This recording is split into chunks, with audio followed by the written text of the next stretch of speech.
Bueno, simplemente una breve presentación. Bueno, yo soy Miguel Urbán, miembro de Anticapitalistas, diputado del grupo de The Left, apadrino esta iniciativa del Observatorio Ibérico de la Minería, justamente aquí en el Parlamento Europeo, a petición de las compañeras y compañeros de Ecologistas en Acción. También dar la bienvenida no solo a todos los ponentes que van a hablar y que luego presentaré, sino también a las oficinas presentes de Susana Solís, de María Eugenia Rodríguez Palop, de José Guzmán y de Marisa Matías, que además estarían de diferentes grupos también del Parlamento Europeo.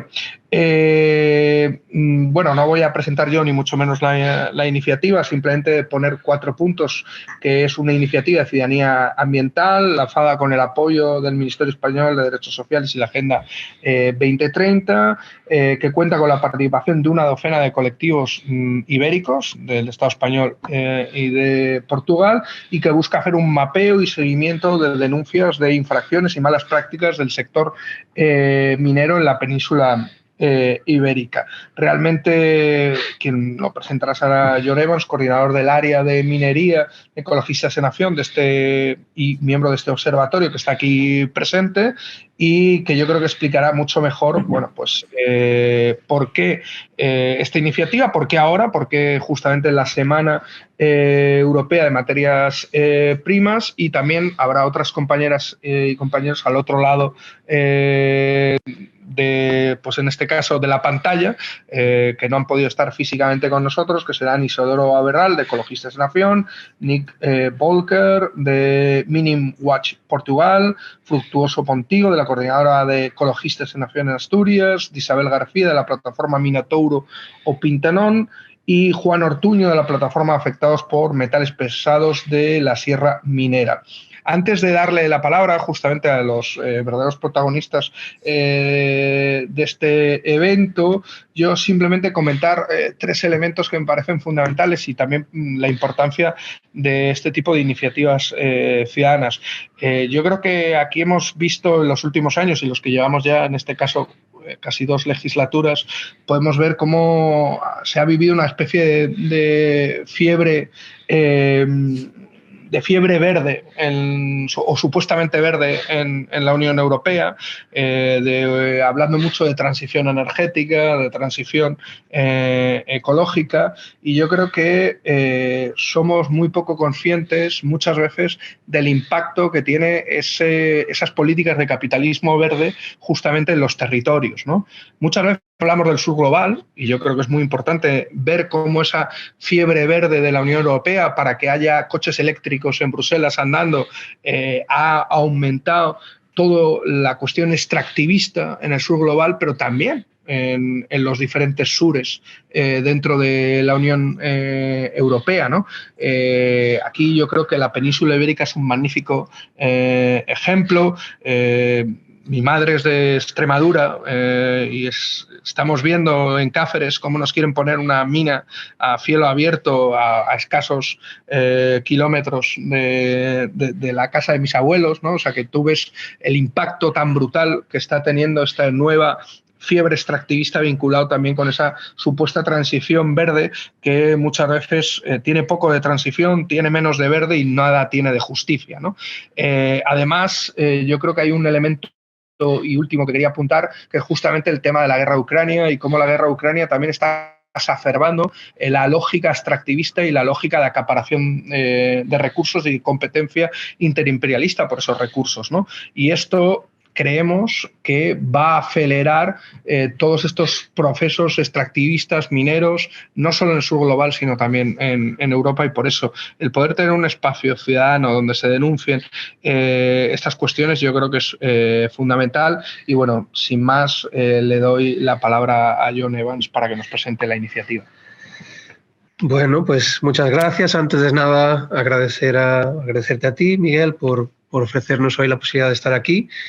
También a la gente de los distintos colectivos que nos acompañan y de las oficinas de otros eurodiputadas y eurodiputadas. Y para nosotros tiene una especial significación presentar el Observatorio Minero el Observatorio Ibérico de la Minería aquí en el Parlamento Europeo, porque es una idea que viene de atrás. Muchas veces los movimientos que estamos enfrentando la minería sobre el terreno tenemos como prioridad temas más grises, más oscuros, alegaciones, procesos judiciales, y que es lo más urgente, y a veces dejamos lo importante para atrás. Y esto era un proyecto que desde hace años considerábamos que era importante, pero no habíamos tenido tiempo para hacerlo.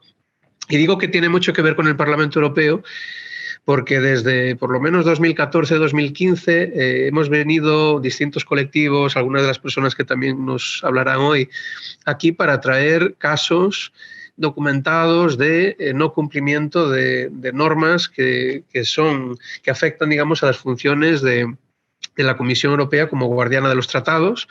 Hablo de las directivas de agua, de impacto ambiental, de participación y acceso a información en medio ambiente y otras directivas, la directiva Hábitats.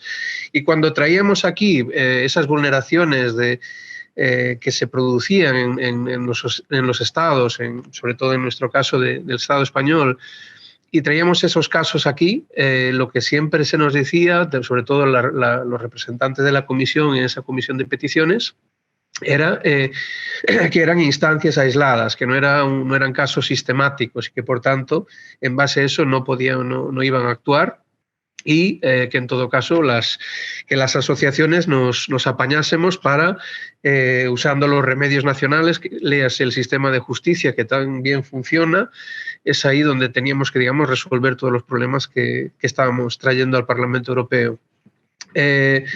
Entonces, ahí salió la idea de que realmente necesitábamos poner en un solo lugar ese conjunto, todas esas infracciones, todas esas vulneraciones que nuestros movimientos y grupos y ONGs estábamos denunciando aisladamente en distintos puntos de la península, pero que no estaban, digamos, puestos en un solo sitio donde se pudieran ver, comparar y sobre todo tener todas las evidencias de esas vulneraciones sistemáticas. Y eso es lo que es el Observatorio Ibérico de la Minería. Es un proyecto que se lanzó a principios de este año y que está solo en sus inicios.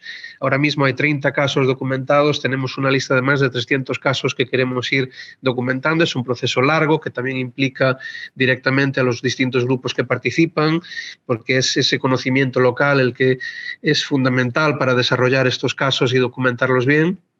Y lo que ilustran y lo que presentan en este mapa y en las distintas fichas que incluye son esas vulneraciones, y voy a simplemente abrir una ficha cualquiera, así la primera que ha aparecido, Mina Alberta, por ejemplo, para ver un poco cómo funcionan las fichas. Las fichas incluyen tanto casos de minas en activo, pero también a veces de proyectos que están en curso.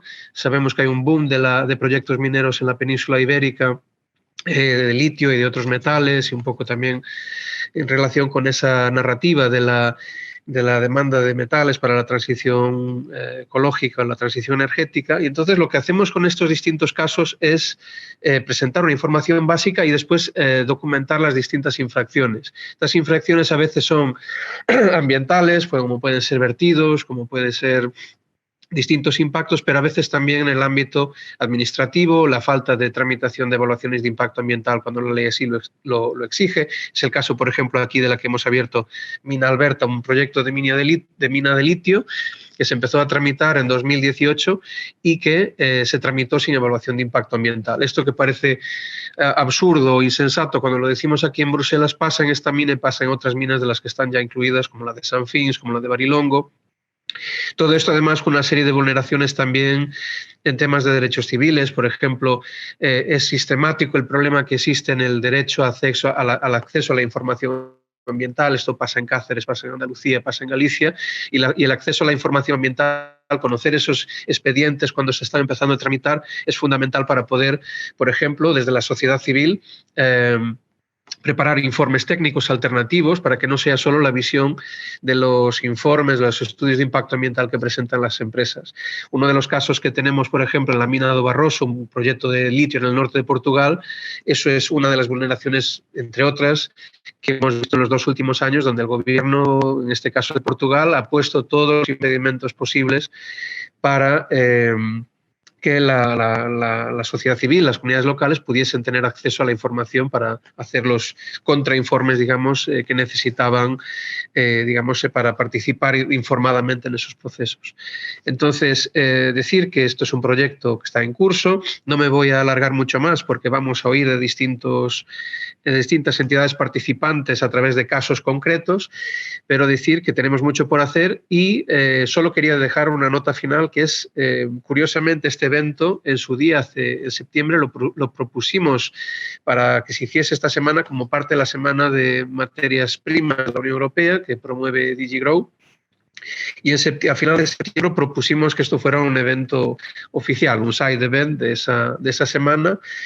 Tras mucha demora, recibimos una respuesta a principios de noviembre diciéndonos que no era posible, no estaban dispuestos a que esto fuera un evento oficial porque correctamente es un proyecto que se dedica a denunciar las vulneraciones de derecho comunitario de la industria minera en España y Portugal, y eso parece ser que no estaba alineado con la política de la Unión Europea, de la Comisión Europea, de, digamos, tener más minería en Europa para desarrollar, digamos, para poder cumplir, ¿no? Atender esa demanda de metales. Creemos que es una posición bizarra, finalmente se corrigió en el último momento, pero es muy peligroso porque atenta al principio elemental sobre el que supuestamente se apoya la Unión Europea, que es el Estado de Derecho. Entonces, en el momento en el que se dice que todo un sector puede no estar siendo escrutinado, puede, digamos, evadirse o ser inmune al control de la sociedad civil, de las instituciones gubernamentales para que las infracciones que cometen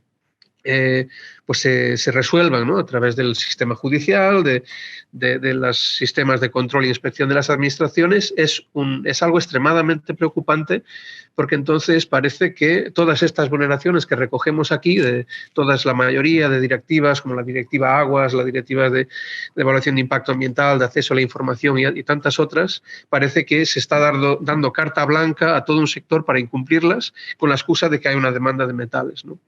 Y si puedo usar el símil, es como si en España, que tenemos también un problema de feminicidio, ¿no? De violencia contra las mujeres, que esto se justificase o se ignorase porque tenemos un problema de sobrepoblación global, ¿no? Entonces es un argumento totalmente absurdo y esperamos que se destierre, digamos, de la forma en la que la Unión Europea pues, debería prestar atención, ¿no? A este tipo de cuestiones. Y sin más, le voy a dar la palabra a Nick de Mining Watch Portugal para presentarnos un poco la perspectiva de Portugal y pues ya seguimos con nuestra ronda de intervenciones. Entonces... Thank you, Joan, for the invitation and also to the organizers of this session. Can you hear me? Sí. Allow also share the screen.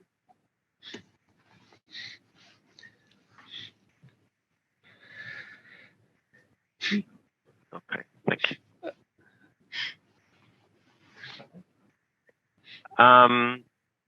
Thanks again for the invitation. I'm joining you from Portugal, which is recently seeing quite a lot of social contestation against existing, but also a lot of new critical raw materials projects. And on this slide, I don't know if you can see it, you see social contestation in October of last year, and also in this beginning of this year. There is for certain lack of social acceptance for these activities at the moment in Portugal. And the question now is, what may be the causes for this lack of social acceptance of extractive industries in their ongoing projects or their projected projects for the future, for example, in the case of lithium. And usually in terms of the European Commission and also in terms of research projects funded by the European Commission, this is quite often attributed to a not in my backyard attitude or a NIMBY syndrome of people just simply not wanting these kind of activities in their backyard, where the social and environmental costs are then exported to third countries, even outside the European Union. And it's also attributed to a certain hypocrisy that wants to suggest that people, yes, they want the energy transition and electric cars, but they don't want these critical raw materials necessary for the transition to be mined in their backyard. And it's also often attributed just simply to a lack of awareness of the population and a lack of education. And thus also the strategies of the European Commission, of the EIT, raw materials fundings, is often just to implement education projects on the new concepts of low impact mining and also critical importance for society of these metals and their consumption prospected for the next decades.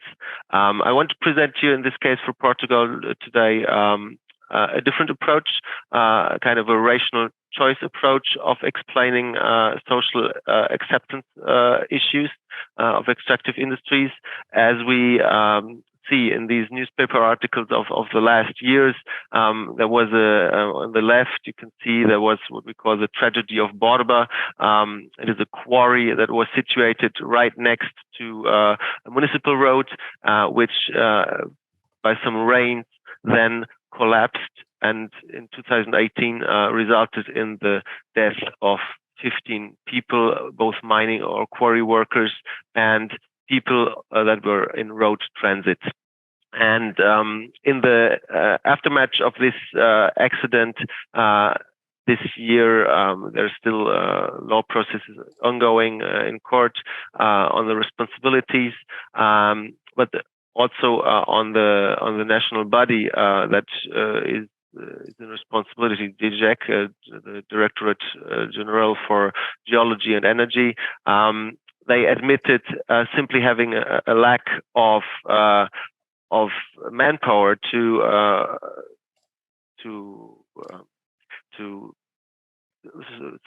surveil these kind of situations. So for 2,000 quarries, this newspaper article says in the country, they have only 25 people being able to track issues that may exist with these.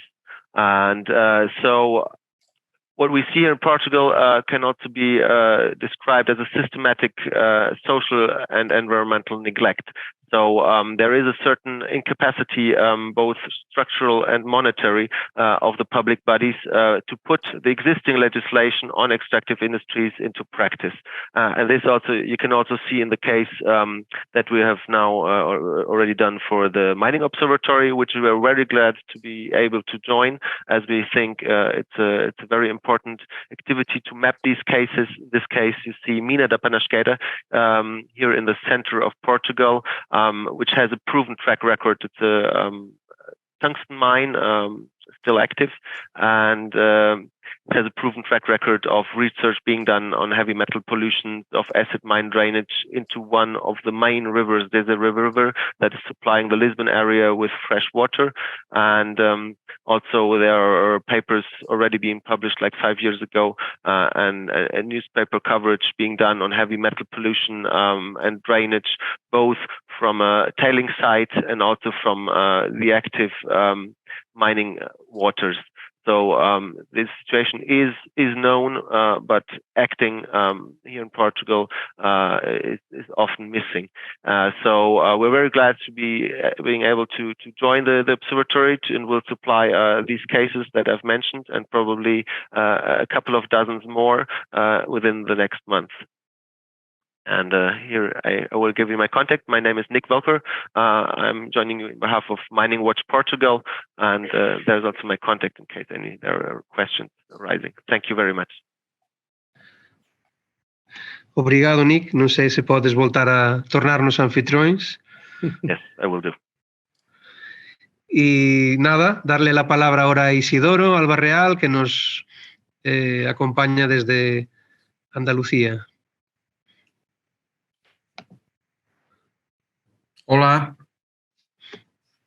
Sí, yo no voy a compartir, bueno, voy a intentar compartir una pantalla.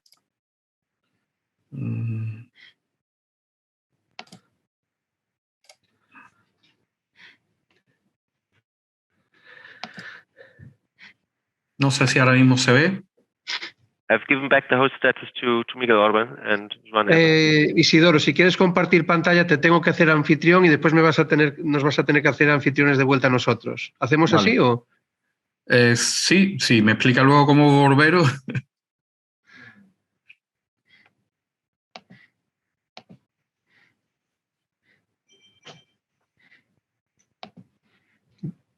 Ya está, ya deberías poder compartir pantalla.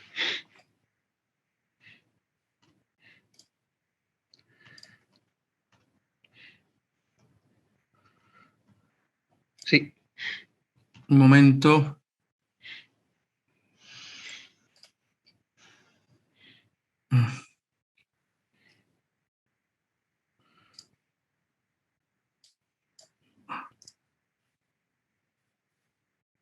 ¿Se está viendo ahora? Sí. Sí, bueno, desde...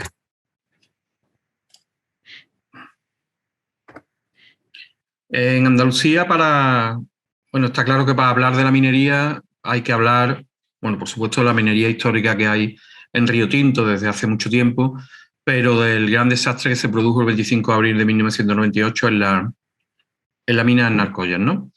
Ese desastre no fue un desastre casual, mejor dicho, sino que fue una catástrofe programada. Hubo avisos anteriores de técnicos de la propia empresa Boliden que advirtieron de los defectos de esa balsa y que se iba a producir lo que aquí se ve en esta imagen, que fue todo un vertido por la cuenca del río Guadiamar, que puso en peligro incluso la Doñana. Y ya digo que hubo denuncias concretas de Manuel Aguilar Campos en noviembre de 1995, es decir, 3 años antes, que se ignoraron totalmente. Esas denuncias se pusieron por escrito y se hicieron también en los informativos de televisión en 1996. Hubo una intervención directa de este hombre, de Manuel Aguilar Campos, que totalmente se ignoraron y finalmente, bueno, pues pasó lo que pasó. Ahora estamos en una situación, casi 25 años después, que se van a cumplir el año que viene, que hay un proyecto de reapertura de esa zona Narcoya, ¿no? En esa reapertura se puso como condición que no se podía afectar otra vez, que no podía haber balsa de lodo, que no se podía afectar otra vez a la cuenca del Guadiamar, que ponía en peligro Doñana. Se puso esas condiciones, pero esas condiciones se incumplieron totalmente dentro del concurso. Allí en el Narcoya básicamente hay 2 cortas mineras, una que es la Corta de los Frailes y otra que es la vieja Corta del Narcoya. La que se ve aquí a la izquierda es la Corta del Narcoya. Esa está completamente llena de lodos contaminados porque fueron los lodos que se recogieron en 1998 con camiones apresuradamente, se depositaron en esa Corta del Narcoya. El proyecto nuevo lo que plantea es usar esa corta como depósito de lodos, ¿no? Con lo cual el riesgo aumenta muchísimo porque si bien no es un depósito tal cual, en el sentido de que no se pueden romper las paredes, pero sí que hay filtraciones de agua subterránea y por supuesto que se puede producir un rebosamiento. Y la corta que se va a explotar es la Corta de los Frailes, la que está a la derecha, que está llena de agua contaminada, 14 millones de metros cúbicos que se van a verter, que se preveían verter otra vez al río Guadiamar. Finalmente se va a hacer una tubería de 30 kilómetros hasta el estuario del Guadalquivir, en Red Natura 2000, es una zona Red Natura 2000. Se van a verter eso durante año y medio y después durante 14 años se va a seguir vertiendo al Guadalquivir también aguas contaminadas, por supuesto, con muchos metales pesados, de manera autorizada, ¿no? Esta es la autorización primera que pidieron de 14 millones de agua ácida, millones de metros cúbicos de agua ácida a verter. Finalmente no se ha permitido, pero van a hacer una tubería de 30 kilómetros. Todo esto ha producido una situación de corrupción y actualmente hay ya un juicio programado en donde hay 14 funcionarios de la Junta de Andalucía imputados por diferentes delitos y 2 empresarios, los 2 empresarios de la empresa, porque ahí lo que se hizo fue un tejemaneje entre una pequeña empresa con un pequeño capital en Andalucía y una gran empresa, Grupo México, ¿no? Los delitos en lo que van a ser juzgados ya, probablemente en este año o en el que viene, son delitos de tráfico de influencia, delitos de prevaricación, delitos de malversación de fondos, delitos de fraude, delitos de negociación ilegal para funcionarios y delitos, por supuesto, de prevaricación ambiental. Bueno, pues a pesar de existir todos estos delitos, la Junta de Andalucía todavía está pensando en seguir dando una autorización a una empresa, que es la empresa Minera Los Frailes, constituida por Grupo México y por una pequeña empresita de allí de Andalucía, bueno, que está demostrado que se hizo con corrupción, o que se va a demostrar en un juicio, mejor dicho, que se hizo con corrupción. El principio de precaución lo que diría es que no se dejara ahora mismo reabrir esa mina. Sin embargo, muchos nos tememos que sí que se va a reabrir. Estos son los datos de vertido que se están planteando ahora mismo. Pasamos a otro proyecto, que es el proyecto de Cobre Las Cruces, un proyecto que siempre se vende como uno de los proyectos más verdes, más sostenibles. En fin, ahí lo presentan con esa foto con muchas florecitas amarillas, pero este proyecto ha tenido también su situación de corruptela. Esta es una imagen aérea de hace muchos años, ahora está muchísimo más grande. Esta mina tiene un grave problema de estabilidad. De hecho, empezó así. Inmediatamente hubo unos derrumbes en los taludes, como esto que estamos aquí viendo. Y el gran problema que tiene esta mina, uno de los grandes problemas, es que está situado el mineral que se explota debajo de un acuífero que es reserva estratégica de agua de consumo humano para Sevilla capital. Para la ciudad de Sevilla, que tiene 750.000 habitantes, más su área metropolitana, 1 millón de habitantes. Bueno, pues aún así, y sabiendo que se iba a contaminar ese agua y que se iba a perder, le dieron las autorizaciones y efectivamente pues ese acuífero ha quedado muy deteriorado hasta el punto de que se contaminó con acuíferos, se inventaron un sistema. Esto es uno de los clásicos en minería, ¿no? Si hay algún problema técnico, me invento un sistema absolutamente novedoso que se supone que soluciona los problemas, pero que es mentira, nunca soluciona los problemas. Simplemente soluciona los problemas para que le den los permisos, pero no los problemas reales. Simplemente son soluciones de papel. En este caso plantea un sistema que se llama el drenaje inyección, que son una serie de pozos en donde sacan agua, se supone que sacan el agua del acuífero y la vuelven a meter en otro sitio del acuífero y que ahí no se va a producir contaminación ninguna. Mentira. Esto se produjo mediante una corrupción en la que intervinieron dos personajes que los dos han sido posteriormente condenados por corrupción por otros asuntos, como es el expresidente de la Junta de Andalucía, Manuel Chávez, y el que fue ministro del Partido Popular, Jaume Matas. Esa corrupción se produjo a través de un hombre que era Frank Joklin, que fue el que solucionó todos estos problemas, y Frank Joklin fue apartado de las Olimpiadas de Salt Lake City en Estados Unidos precisamente porque se demostró que compró los votos de países africanos para conseguir esa nominación. Es decir, que ya tenía un antecedente de corrupción y, sin embargo, desembarcó aquí en España para desatascar ese proyecto de Cobre Las Cruces. El sistema de drenaje de inyección tuvo que ser suspendido porque incumplió un montón de cosas, incumplió que no tenían un hidrogeólogo residente, no tenían plan de contingencia, hicieron inyecciones ilegales de agua con arsénico en ese agua subterránea que era reserva para consumo humano y finalmente hubo un delito, ¿no? Se suspendió, hubo un juicio y efectivamente hubo un delito de los 3 máximos directivos de Cobre Las Cruces. En la sentencia firme del año 2016 se demuestra que hubo inyecciones de aguas contaminadas con arsénico en el acuífero de consumo humano. Pongo esta diapositiva porque la verdad que el roto, que es lo conocéis seguramente todo el mundo, tiene unas geniales, ¿no? Arsénico potable en este caso. Se falló, ya digo, contra los 3 máximos responsables de la mina en 2016. Esta es la autorización de vertido que también se hizo al Guadalquivir. Esto no es un incumplimiento, esto es lo que sí autorizó la Junta de Andalucía, que se vertiera al Guadalquivir cantidades de arsénico, de cadmio, de plomo, de cobre, de zinc, de mercurio a el estuario del Guadalquivir en zona de Red Natura 2000. Esta autorización la dio en su día Juan Espadas, que fue luego alcalde de Sevilla y actualmente candidato del PSOE a la presidencia de la Junta de Andalucía. En aquel entonces era responsable, alto cargo de la Consejería de Medio Ambiente de la Junta de Andalucía. Este fue el que autorizó ese vertido. Otra viñeta del roto donde dice, bueno, pues lo que hay que hacer es una buena promoción del lodo tóxico, ¿no? Eso es lo que hace. Nosotros hemos hecho un estudio de los 10 años que ha estado saqueando el acuífero Gerena Posada esa mina y, bueno, tenemos todos los datos de toda el agua que se ha robado agua de consumo humano y ahora han presentado un nuevo proyecto de minería subterránea y esto lo insisto mucho porque el anterior proyecto era todo minería a cielo abierto. Muchas veces se está vendiendo hoy en día que los proyectos de minería subterránea son inocuos, que quitan todos los problemas de la minería a cielo abierto. Bueno, lo único que hacen los proyectos de minería subterránea es esconder Pero claro, la minería a cielo abierto, como por definición es a cielo abierto, pues uno puede coger hoy en día un dron o un vuelo y ver las barbaridades que están haciendo. En la minería subterránea se producen prácticamente los mismos daños ambientales, incluso aumentados. Concretamente, en Cobre Las Cruces, el nuevo proyecto que se llama PMR aumenta muchísimo el uso de agua subterránea, aumenta muchísimo el vertido al Guadalquivir y, como incumple la Directiva Marco de Agua, se acogen a la excepción del artículo 4.7 de la Directiva Marco de Agua y lo declaran de interés público superior. Eso también lo hacen con el proyecto anterior de Mineral Friendly. Este aumenta también el vertido al Guadalquivir, la suma entre los dos vertidos, el de Minera Los Frailes y el de Cobre Las Cruces, que van a verter mediante tuberías prácticamente en una distancia de 3 kilómetros al estuario del Guadalquivir, suma más de 5 millones de metros cúbicos, cerca de 6 millones de metros cúbicos al año de aguas contaminadas al Guadalquivir.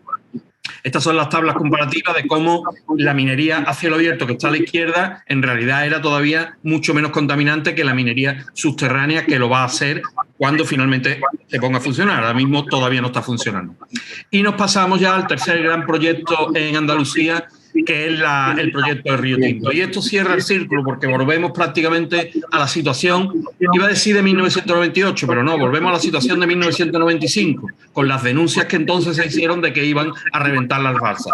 Solo que las balsas de la mina de Río Tinto, las balsas de relave o las balsas de lodos tóxicos, bueno, son incomparables en relación con las balsas de Narcoya. Si las balsas de Narcoya tenían 10 millones de toneladas de lodo, estas van a llegar a los 400 millones de toneladas de lodos. Esta es la situación que había recientemente. Por parte de Ecologistas de Nación y London Mining Network se hizo un informe de un especialista, Steven Emmerman, en donde explicaba el riesgo de rotura que tienen estas balsas. Se vivieron situaciones bastante peligrosas en abril de 2018. Fundamentalmente el peligro es un peligro de licuefacción porque se ha incumplido una condición de espesamiento de lodo, volvemos a lo mismo, se incumplen las condiciones que se le ponen para poder dar permiso. Se producen situaciones muy parecidas a la de la balsa de Brumadinho en Brasil en 2019, donde la licuefacción y el método de construcción de las balsas agua arriba produjo la rotura. En este caso no voy a poner el vídeo, pero muchos a lo mejor habéis visto esa rotura de Brumadinho en 2019. El informe de Steven Emmerman lo dice claramente, que en 19 años hay un 95% de probabilidad, de que las balsas rompan, y a pesar de ello se está con una nueva propuesta de recrecimiento de 42 metros. Se están siguiendo lo mismo que se hizo en el Narcoya, pero multiplicado por 100, diría yo, ¿no? Recrecimientos de 42 metros de esa balsa, llega a añadir 161 millones de toneladas, se llegaría cerca de los 400 millones de toneladas de lodo, y además hay una falsedad grande en ese recrecimiento y en ese riesgo de rotura, que ya digo, que volvemos a la situación de 1998, con esto acabo, en la que falsifican la simulación numérica que están obligados a hacer en la rotura. Y si antes, en 2014, ellos mismos presentaban una simulación numérica de la posible rotura, que llegaba, por supuesto, a través del río Diel hasta el mar, hasta la ría de Huelva, y por supuesto contaminaba las costas probablemente, tanto de Marruecos como de Portugal, pues ahora han presentado una simulación numérica donde con un recrecimiento de 42 metros y 160 millones de toneladas de lodo más, resulta que la rotura se queda básicamente en 20 o 30 kilómetros y no llegan ni siquiera a las zonas pobladas de Huelva. Absolutamente mentira, absolutamente falso, ¿no? Estos son los gravísimos problemas. Y bueno, hay un dato que sí quería dar, que es el dato que se sabe que la cuenca del Tinto y el Odiel, hay unos estudios técnicos que dicen que aportan a lo que es los mares, el conjunto de todos los océanos del mundo, aportan, aquí está, un 37% del zinc y un 15% del cobre que se vierte a todos los mares del mundo, se vierte a través de la cuenca del río Tinto y del río Diel, lo que denota la grandísima contaminación metálica que generan las minas en general de esa zona, que es la franja pirítica de Huelva, o sea, de España y Portugal. Muchas gracias. Gracias a ti, Isidoro. ¿Qué tengo que hacer ahora? Tienes que hacer clic derecho en Miguel Urbán, ahí en la lista de participantes, y hacer anfitrión. Pero mientras haces eso, ya le doy paso a Frutuoso Pontigo, de la Coordinadora Ecologista de Asturias, que está con nosotros, y y que tiene la palabra. Hacer anfitrión, ¿no? A Miguel Urbán, ¿no? Si me escucháis ya. Sí, adelante. Fruto. Bueno, yo voy a ajustarme a los 5 minutos que Joan me pidió. Bueno, primero agradecer a Joan el esfuerzo de organizar todo este trabajo tan grande que hay sobre el tema de la minería. Segundo, lamentar la falta de interés de los eurodiputados en un tema tan sangrante como es el tema de la minería. Y luego concretando en la parte que nos toca y yo conozco, que es la parte asturiana.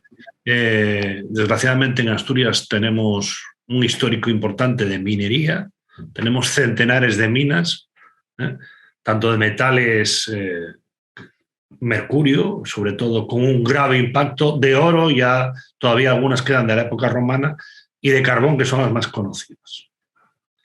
Deciros de que lo más sangrante de todo este tema de las minas es que a día de hoy, después de más de 2000 años de explotación, ninguna está restaurada, ninguna.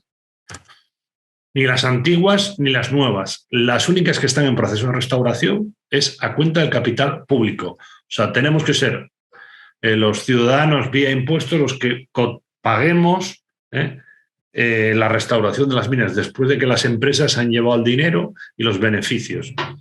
Esto es sumamente grave y esto se produce porque los gobiernos regionales, en este caso de Asturias, el del PSOE, que lleva gobernando eternamente, lo ha permitido y consentido. De tal manera que las empresas depositan una parte solo de las fianzas de restauración. Esa parte, que es un 30%, es claramente insuficiente hasta para ese 30%. Las empresas, casualmente, todas acaban desapareciendo en concurso de acreedores, no tienen ningún activo más que lo que es la cantera y ninguna se restaura. Y nos encontramos con que todas las empresas mineras, todas las explotaciones están sin restaurar, contaminando después de su explotación. Además de esto, ahora se ha unido un problema grave y es que se han juntado una serie de especuladores, ya los había antes, pero ahora todavía más, al calor de los fondos europeos y de las ayudas, sobre los que hay muy poco control. Y bueno, pues recientemente hemos visto que una NMR, una empresa que está investigada por quiebras y estafas, bueno, pues era titular de 2 minas de carbón en Asturias que estaban cerradas, se volvieron a reabrir, y de una mina de caolín que teníamos denunciada porque no tenía ni siquiera permiso. Pero mientras todo esto sucedía, tanto el ayuntamiento como el Principado miraba para otro lado. O sea, esto es sangrante que una pequeña asociación como es la Coordinadora Ecologista de Voluntarias y Voluntarios sea capaz de inspeccionar todas las canteras y minas de Asturias y decir qué incumplimientos hay, y en cambio el Servicio de Vigilancia Minera de Asturias no. Ahora mismo las amenazas que tenemos más grandes son las minas de oro, concretamente la mina de Salave, el complejo Salave en el entorno de Tapia de Casariego, que bueno, pues lleva 40 años intentándose abrir, cada poco con una empresa diferente, con todo tipo de presiones para los vecinos y los colindantes, todo tipo de triquiñuelas legales. Pues,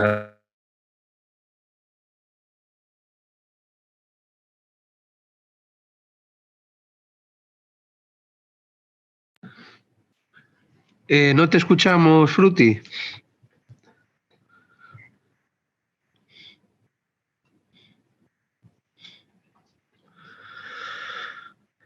Frutuoso, creo que se ha cortado ahí el...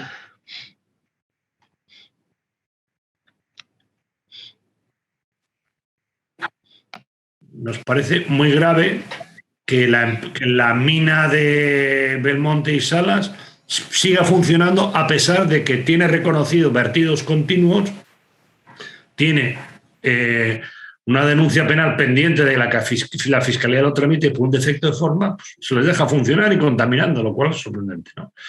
Y esto es un poco el panorama de la minería en Asturias. Insisto, no es de recibo que ni una sola mina esté restaurada, todas se están contaminando en mayor o menor medida con el consentimiento y la complicidad de la Administración regional.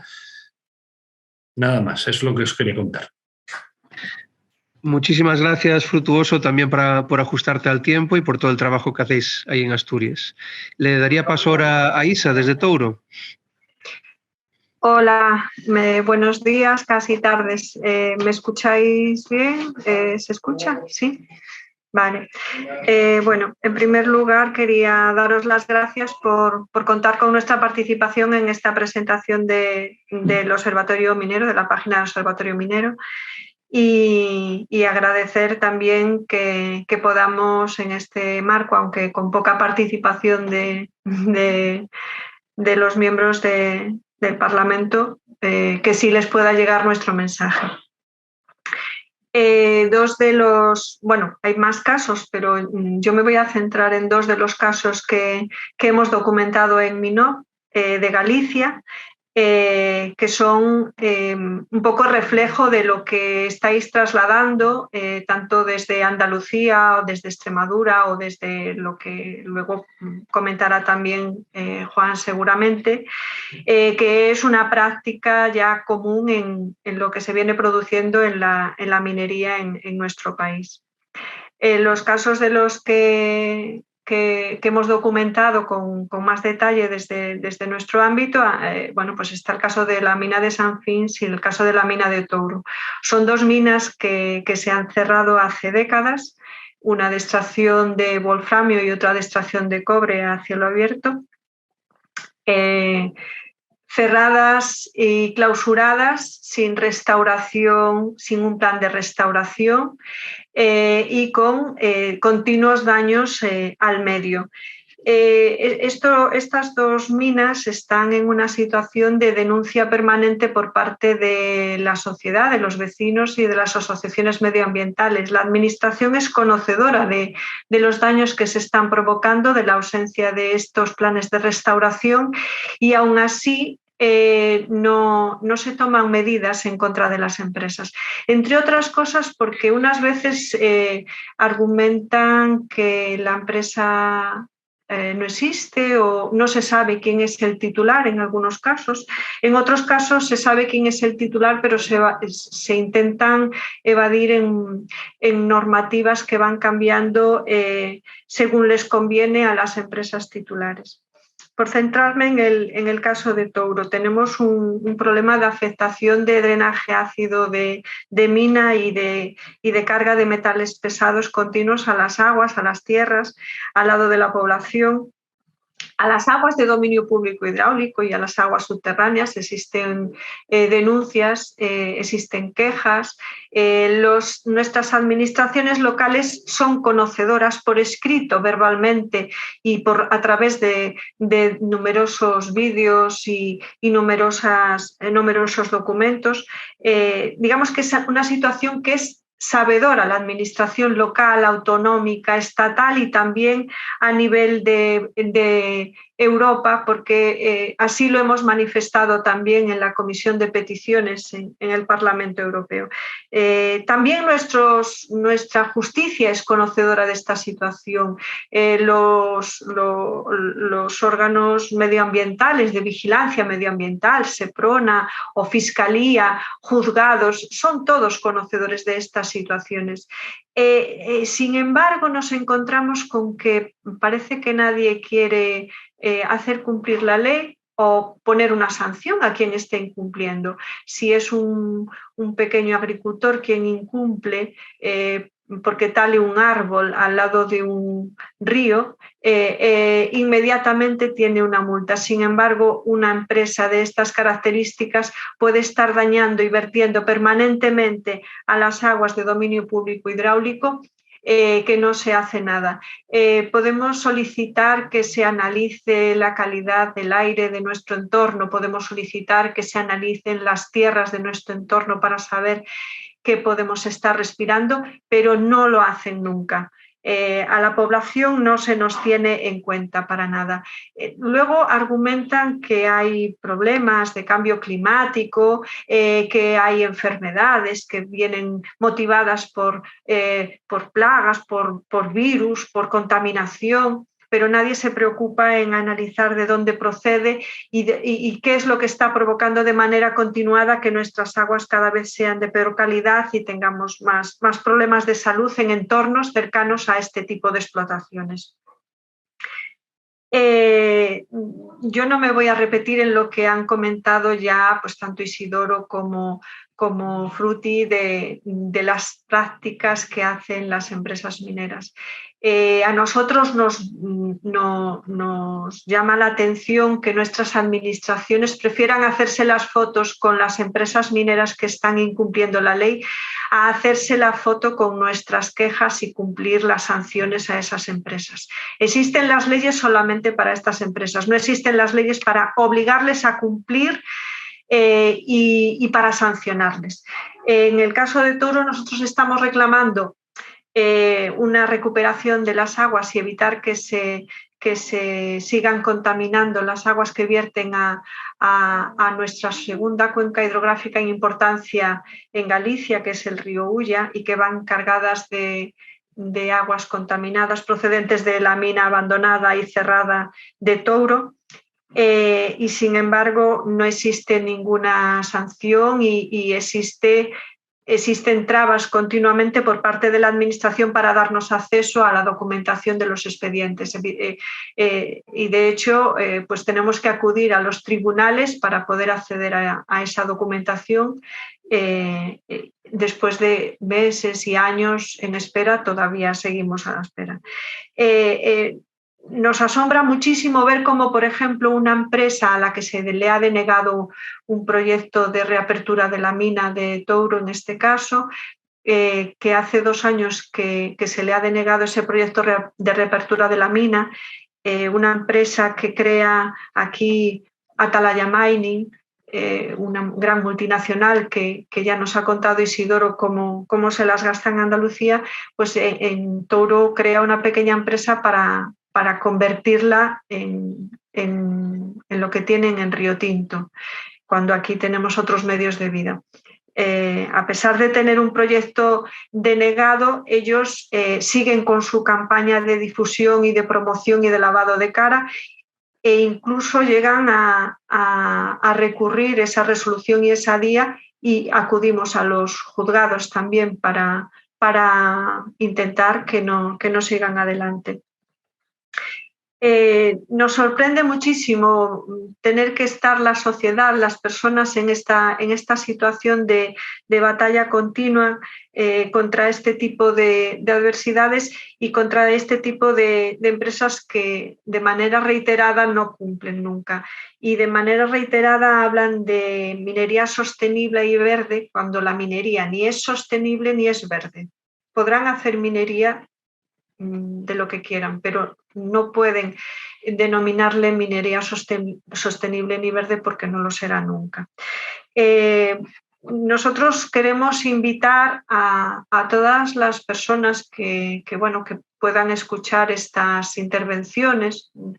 Queremos invitarles a que conozcan esta página de MINOC y que vean todos los casos que se están documentando y que se preocupen en conocerlos y saber que lo que ahí se da traslado es la realidad de muchas poblaciones, de muchas localidades, y que en esas localidades existen otros medios de vida que no son los de la minería, y que en esas localidades además se está haciendo una llamada a nuestras instituciones a que se cumpla la ley. Nada más, yo simplemente daros las gracias y este llamamiento a que se vean los casos que se están documentando.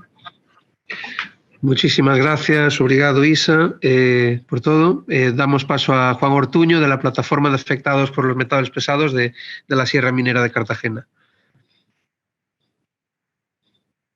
Creo que te tienes que poner en... Espera. Se tiene que poner en el audio. Tienes que darle... Ahí, perfecto. ¿Ahora se me oye?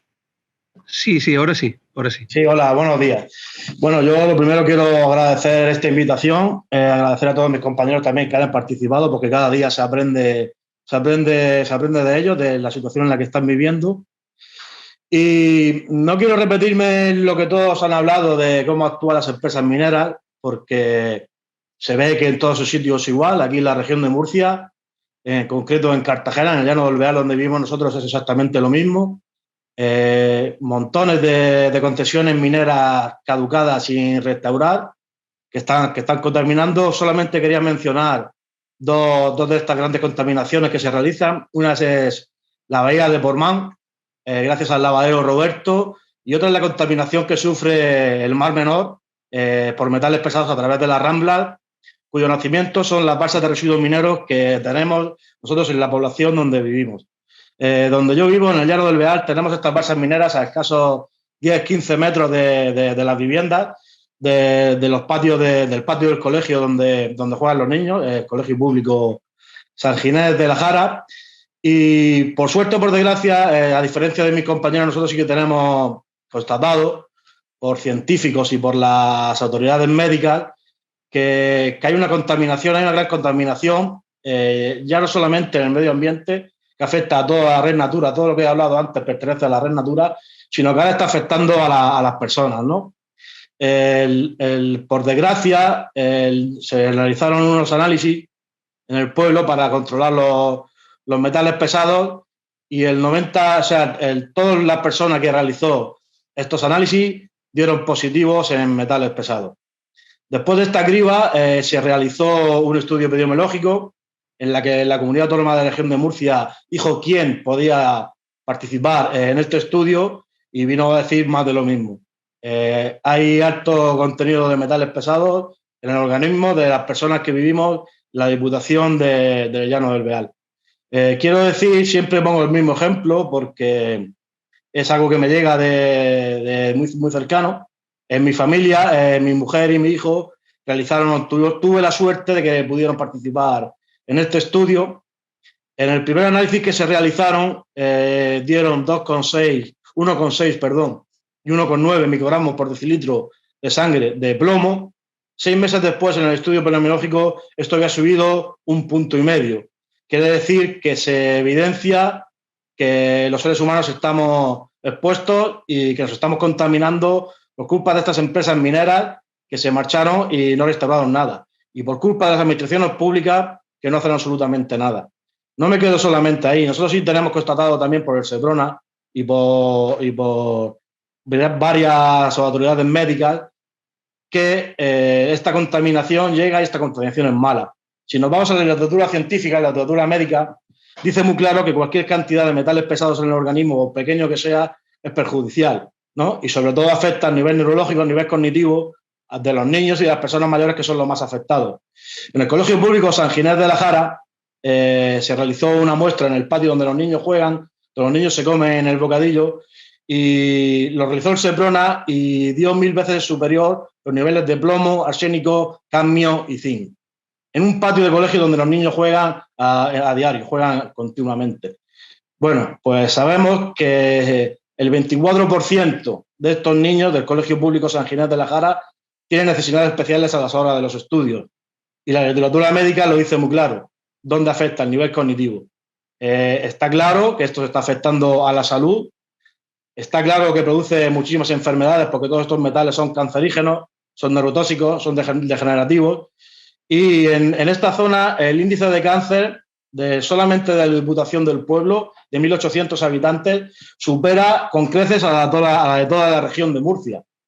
Algo que evidencia que sí que hay algo, ¿no? No, como nos dicen las autoridades, que somos unos alarmistas y que no corremos más riesgo de tener una enfermedad que cualquier otra que viva cerca de suelos mineros contaminados.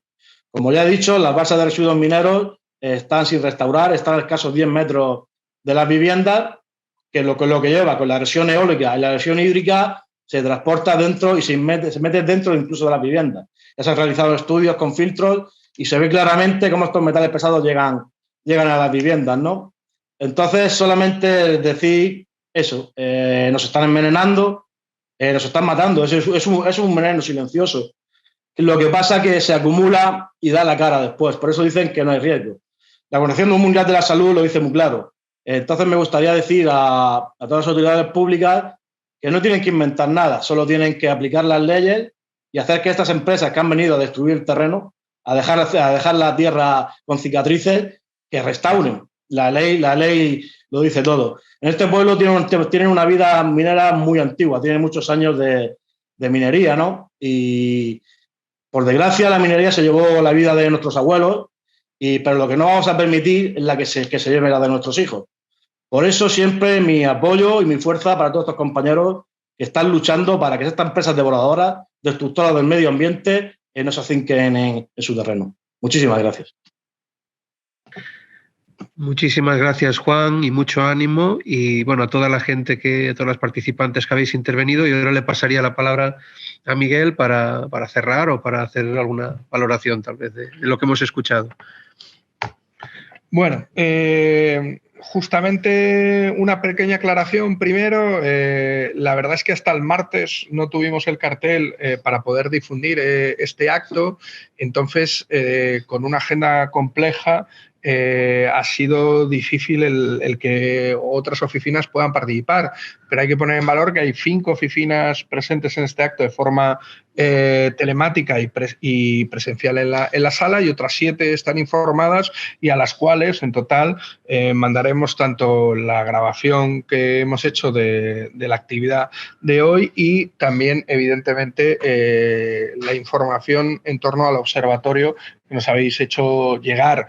Además, hay que pensar que nosotros sobre todo hemos puesto el foco en difundirlo en eurodiputadas y eurodiputados ibéricos, ¿no? Porque creíamos que además eran los que podían estar más interesados justamente en este sentido. Una vez hecho esta aclaración, yo creo que es muy llamativo de lo que estábamos hablando al principio, que justamente cuando se estaba realizando este acto, la Comisión Europea tuiteaba este tuit, ¿no? El litio y las tierras raras son el gas y el petróleo del futuro. Y ponían un corazoncito verde, ¿no? Decían que estos son elementos centrales justamente para la transición verde y digital en la que trabaja la Unión Europea. Creo que con este tipo de mensajes es normal que no hayan querido hacer en la semana de minerales este tipo de eventos que critican y que sobre todo ponen el foco sobre las consecuencias y los impactos de este tipo de minería, de este tipo de minería sin ningún tipo de control. Y yo creo que es un elemento clave. Yo recordaba lo de Aznalcóllar, pero además yo he podido visitar justamente también la situación, lo hemos denunciado de una forma reiterada en el Parlamento Europeo, y hay que decir que además el Estado español es el país que más denuncias de este tipo recibe de toda Europa, por ejemplo, la Comisión de Peticiones o dentro de la propia Comisión Europea.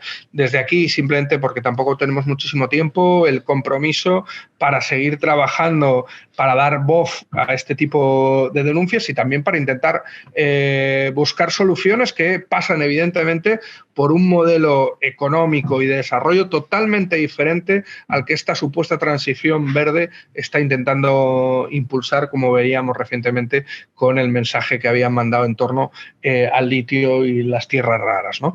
Yo creo que no podemos eliminar de la palabra transición verde la palabra justicia. Y yo creo que lo que se ve claramente con este modelo económico y minero es una injusticia sobre los pueblos y los territorios que la tienen que sufrir. Y nada, muchísimas gracias, y le daría también la palabra al compañero para que él cierre definitivamente el acto. Bueno, pues nada, otra vez agradecer y sobre todo mandar el mensaje de que el observatorio y los casos que se documentan también pretende ser una herramienta útil para las instituciones, para los parlamentos, para los organismos de control, para los medios de comunicación, e invitaros a seguir participando, a seguir colaborando para que en los próximos meses podamos continuar documentando todos esos casos en los que se está trabajando. Así que nada, gracias a todo el mundo por participar y por hacer este lanzamiento europeo del MINOV, hacerlo posible. Muchísimas gracias. Obrigado. Gracias.